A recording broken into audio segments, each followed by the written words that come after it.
TVK தமிழக வெற்றி கழகம். அதாவது இந்த சாங் வந்து எப்படி ஆரம்பிக்கும் அப்படின்னா, ஒரு நார்மலான ஒரு சராசரியான மக்கள் என்ன உங்களை இந்த மாதிரியான ஒரு மக்களை ஒரு 2 யானை மேலே உட்காந்துட்டு, ஒரு வெள்ளை சட்டை போட்ட ஒரு 2 யானை மேலே வந்து உட்காந்துட்டு கையில் சாட்டையை வச்சுட்டு அத்தனை பேர்த்தையும் அடிமைப்படுத்துகிற மாதிரி அடிமைப்படுத்தி அடித்து கொடுமைப்படுத்தி இந்த மாதிரி தான் வந்து அந்த சாங் வந்து ஆரம்பிக்கும். அவ்வளோ பேர்த்தையும் துன்படுத்துகிற மாதிரி 2 யானை மேலே உட்காந்துட்டு, எப்படி 2 யானை மேலே உட்காந்துட்டு கீழே ஃபுல்லாக மக்கள் இருந்தோம் அப்படின்னா யானை எடுத்து வச்சாலும் சரி அப்படி சாட்டையில் வந்து அடிக்கிற மாதிரி இந்த சாங் வந்து ஆரம்பிக்கும். இப்படி ஆரம்பிக்கும் போது அவன் வந்து துன்படுத்திட்டு இருப்பாங்க, மக்களை வந்து துன்படுத்திட்டு இருப்பாங்க. அதை நான் யாரையும் மென்ஷன் பண்ணி சொல்ல வரல, உங்களுக்கு நீங்கள் என்ன யோசிக்கிறீங்க அப்படிங்கிற எனக்கு வந்து தெரியல. பட் ஆனால் மென்ஷன் பண்ண கிடையாது. நானே அந்த சாங்கில் வந்து வளர்ந்த விஷயம் தான் சொல்கிறேன்.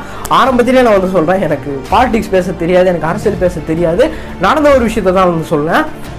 இந்த மாதிரி ஒரு 2 பேர்த்துக்கு மேலே வந்து ஏறி உட்காந்துருக்கும் போது என்ன நடக்கும் அப்படின்னா, இவ்வளோ தூரம் வந்து பேசிகிட்டு இருப்பாங்க செஞ்சு, அதாவது அந்த மேலே உட்காந்து அடிக்கிற மாதிரி இந்த